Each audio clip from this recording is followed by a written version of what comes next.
최근 마약 범죄가 기승을 부리는 가운데 국내에서 필로폰을 제조하고 판매한 일당이 경찰에 검거됐습니다. 이들로부터 마약을 구입해 환각 파티를 벌여온 투약자들도 무더기로 붙잡혔습니다. 20일 부산의 낮 최고 기온이 평년보다 10도 이상 올랐습니다. 오락가락 날씨에 21일에는 부산 미세먼지가 매우 나쁨 수준으로 전망돼 건강관리에 주의가 필요합니다. 부산의 한 오피스텔 세입자들이 집단으로 전세보증금을 돌려받지 못해 경찰의 수사에 착수했습니다. 사기를 당한 피해자만 20명으로 피해 규모는 18억 원에 달합니다. 부산의 한 술집에서 흉기를 들고 난동을 부린 50대 남성이 출동한 경찰에 검거됐습니다. 이 남성은 경찰과 대치하다 현행범으로 체포됐습니다.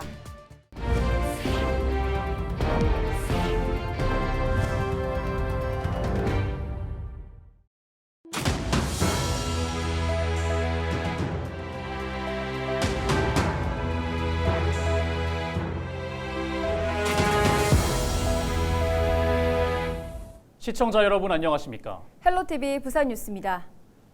최근 마약 범죄가 기승을 부리는 가운데 국내에서 필로폰을 제조하고 판매한 일당이 경찰에 검거됐습니다. 또 이들로부터 마약을 구입해 환각 파티를 벌여온 투약자들도 무더기로 붙잡혔습니다. 보도에 김한식 기자입니다. 시내의 한 식당에 들이닥친 경찰. 식사를 하는 남성을 긴급 체포합니다. 변호인은 선임할 수 있고 변매의 기회가 있으면 체포전부심을 신청할 권리와 진술을 거부할 권리가 있습니다. 필로폰을 제조한 40대 A씨 등 2명과 판매사범 그리고 투약자 등 59명이 경찰에 무더기로 붙잡혔습니다. 제조자 A씨 등 2명은 같은 교도소에 수감 당시 필로폰을 제조, 판매하기로 모의했습니다. 지난 2021년 출소한 이들은 실제 충북 보은군의 한 상가에서 필로폰을 제조했는데 B씨만 경찰에 붙잡혔습니다.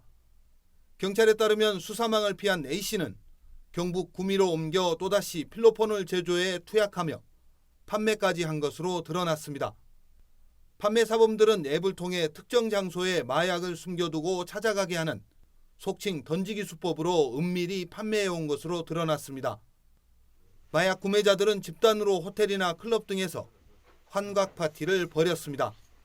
피의자들은 국내에서 사용되지 않는 외국 전용 어플을 통해서 만남을 가져서 저희들이 검거하는 데 어려움이 있었습니다. 3명, 4명 모여서 같이 필로폰을 투약한 겁니다. 부산경찰청은 필로폰을 밀수입하지 않고 직접 제조해 구속된 사례는 드물다며 마약 사범에 대한 수사를 강화하겠다고 밝혔습니다. 경찰은 필로폰을 제조 판매한 A씨 등 17명을 구속하고 나머지 44명을 불구속 입건했습니다. 헬로티비 뉴스 김한식입니다. 아직 4월인데 벌써 여름이 온 것 같습니다. 20일 낮 최고 기온이 평년보다 10도 이상 오른 28도까지 치솟았습니다. 오락가락한 날씨에 황사도 유입된다고 하니 외출 시 유의하셔야겠습니다. 장보영 기자의 보도입니다. 20일 오후 해운대 해수욕장입니다. 반팔에 반바지, 4월이지만 옷차림은 여름이나 다름없습니다. 뜨거운 햇볕을 피하려 양산을 쓰고 더위를 식히기 위해 바다에 뛰어든 사람도 보입니다. 아이들도 바닷물에 발을 담그며 즐거운 시간을 보냅니다. 처음엔 엄청 차가웠는데 하다 보니까 재밌어요. 날씨가 좋아서 기분 좋아요. 동생이랑 같이 모래놀이도 하니까 기분이 진짜 좋아요. 20일 부산의 낮 최고 기온은 28.9도까지 치솟았습니다. 지역별로 보면 금정이 가장 높았고 해운대가 28.1도, 동래가 27.2도로 뒤를 이었습니다. 기상청은 따뜻한 남서풍을 원인으로 보고 있습니다. 19일은 따뜻한 남풍이 불어오면서 중부 내륙이 뜨거웠다면 20일 바람의 방향이 서풍으로 바뀌면서 남부지방의 기온이 크게 올랐습니다. 하지만 하루 만에 평년 기온을 회복하면서 21일 최고 10도가량 기온이 떨어질 전망입니다. 이번 주는 기압계의 변화가 빠르고 변동성이 큰 만큼 날씨의 변화도 빠르게 나타나겠습니다. 주말까지 기온은 평년과 비슷하거나 조금 낮겠습니다. 기상청은 평년 기온을 회복하는 21일부터 부산을 비롯해 울산, 경북이 황사의 영향권에 들 것이라 예보했습니다. 21일부터 북풍을 타고 황사가 유입돼 22일까지 부산의 미세먼지는 매우 나쁨 수준이 전망됩니다. 일교차에 대비해 외출 시 겉옷을 챙기고 마스크를 지참해 미세먼지에도 대비해야겠습니다. 헬로티비 뉴스 장보영입니다.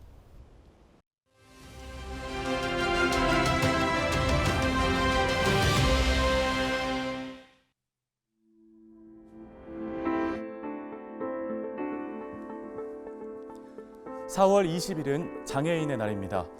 1981년 장애인의 날이 제정되고 40년이 훌쩍 지났지만 아직까지도 장애인 차별을 지적하고 인권과 이동권, 교육권 등을 요구하는 목소리는 여전합니다. 사실 비장애인들이 일상에서 아무렇지 않게 생각하는 것 중에 장애인들에게는 장벽이 되는 것들이 많죠. 당장 휠체어를 타는 장애인들의 경우만 생각하더라도 음식점마다 직원 대신에 등장한 키오스크나 경사로가 없는 계단은 불편을 넘어서 장벽이 될 수밖에 없습니다. 얼마 전엔 휠체어를 탄 장애인이 기차를 이용하려 했지만 입석 승객이 많다는 이유로 기차에 오르지 못하는 일이 있었습니다. 이 일로 코레일이 사과를 하기도 했는데요. 장애인들이 불편을 겪고 차별을 겪는 건 비단 이 사례만은 아니겠죠. 바닥에 점자블로 조금 더 큰 글자, 안내판의 높이. 사실은 조금만 더 신경을 쓰면 되는 일입니다. 우리나라의 등록 장애인은 지난해 기준으로 265만 명입니다. 그리고 등록 장애인 10명 중에 8명은 병이나 사고로 장애를 얻게 된 후천적 장애인이죠. 누구에게나 장애가 생길 수 있다는 얘기라는 걸 다시 한번 생각해 봐야겠습니다. 데일리 브리핑이었습니다.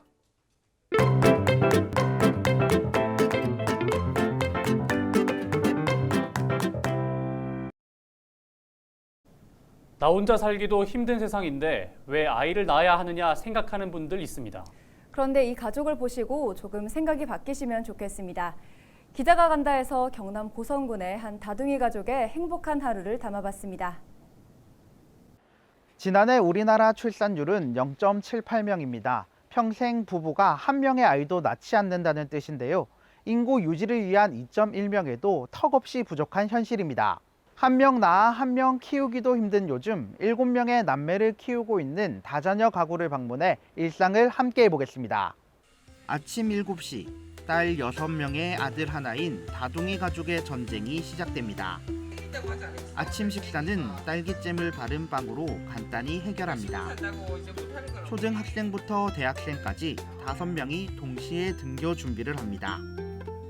첫 시작은 자전거를 타고 학교에 가는 중학생 아들. 고등학생들은 엄마가 직접 차를 이용해 학교 앞까지 데려다 줍니다. 그 사이 집에 있는 초등학생 막내딸은 가방을 챙기며 자신의 순서를 기다리다 엄마와 함께 걸어서 학교로 향합니다. 대학생 딸을 시외버스 터미널까지 데려다 주는 것을 마지막으로 꼬박 2시간의 등교 전쟁이 끝납니다.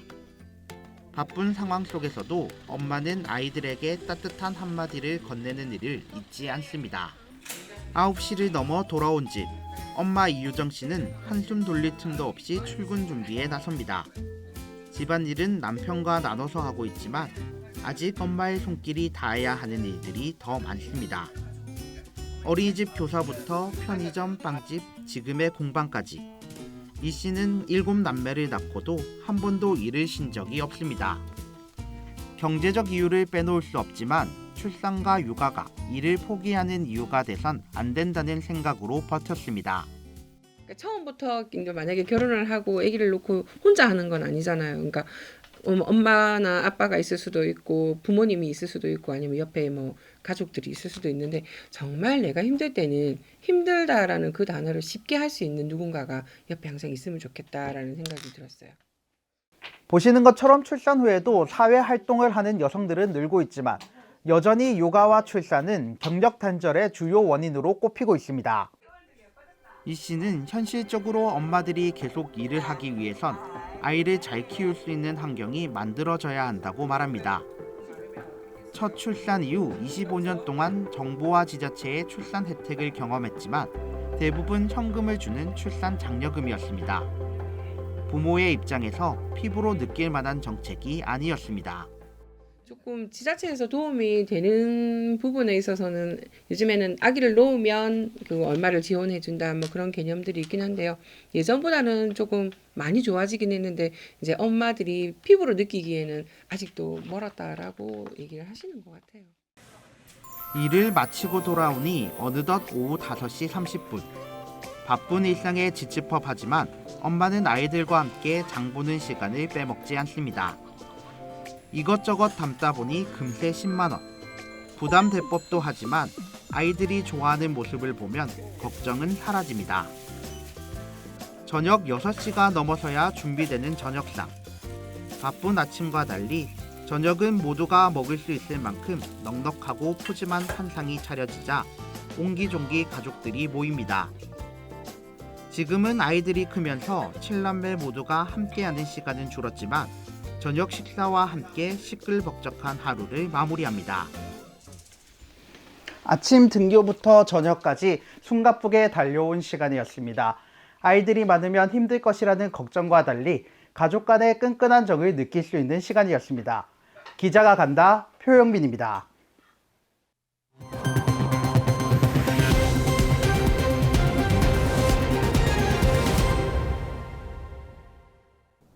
부산의 한 오피스텔 세입자들이 집단으로 전세보증금을 돌려받지 못해 경찰이 수사에 착수했습니다.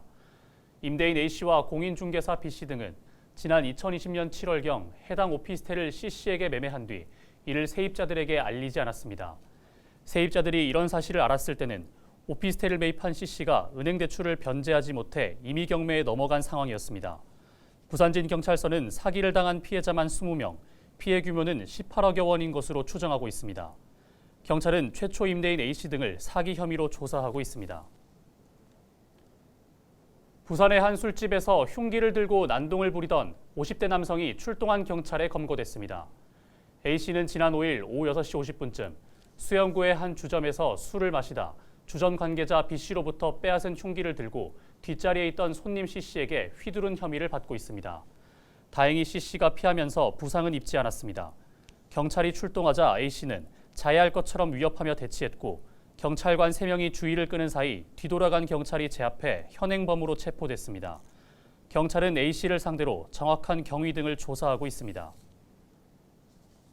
동의대학교 인공지능 그랜드 ICT 연구센터가 ITRC 인재 양성대전 2023에서 인공지능 플랫폼과 서비스 분야에 참가해 연구 성과를 전시했습니다. ITRC 인재 양성대전 2023은 서울 코엑스에서 4월 19일부터 21일까지 진행합니다. 인공지능 그랜드 ICT 연구센터에서는 정서찬 교수의 AI 기반 화물의 최적 산출 및 배치 자동화 시스템과 옥승호 교수의 지능형 모바일 작업 로봇 AMMR을 전시했습니다. 센터는 현재 동남권 지역 산업 핵심 분야인 AI 해양과 항만, 물류, AI 제조 로봇 등 총 12개 산학 공동 연구 프로젝트를 진행 중입니다. 동남권 대학들 중에서 몇 안 되는 참가 대학인 만큼 우수한 연구 성과를 전시하여 동남권 지역 산업 경쟁력을 높이고 인공지능 생태계 조성에 부산 시민공원에서 제19회 도시농업 박람회가 개막했습니다. 올해 박람회는 치유와 반려, 도시농업과 함께라는 주제로 23일까지 진행되며 도시농업의 새로운 경향을 경험하고 체험해 볼 수 있는 전시들이 마련됐습니다. 행사 기간 도시농업에 대한 지식을 공유하고 발전 방향을 모색하는 정책 워크숍이 열리고 방문객들이 참여할 수 있는 반려식물 가꾸기, 반려동물 집밥 만들기, 꽃바구니 만들기, 텃밭 채소 쿠킹 클래스 등이 운영됩니다. 부산 시민 10명 중 7명이 택시 심야 할증 시간 확대를 반대하는 것으로 나타났습니다. 부산연구원이 시민 500명을 대상으로 조사한 결과 택시 심야 할증 시간을 저녁 10시에서 다음 날 새벽 4시로 확대하는 것에 대해 69.4%가 반대한다고 밝혔습니다. 할증 요금 인상에 대해서는 반대가 42%로 절반에 가까웠고 보통이 32.8%, 찬성이 25.2%였습니다. 현재 택시 요금에 대해서도 56.8%가 비싼 편이라고 응답했습니다. 한편 부산의 택시 이용 승객은 지난 2010년 하루 92만 명에서 2021년 52만여 명으로 40% 가까이 줄어들었습니다. 지역 택시업계는 물가 상승률에 미치지 못하는 요금 구조와 요금 조정 어려움 등으로 경영난을 겪고 있는 상태입니다. 이상으로 뉴스를 마칩니다. 함께해 주신 여러분 고맙습니다.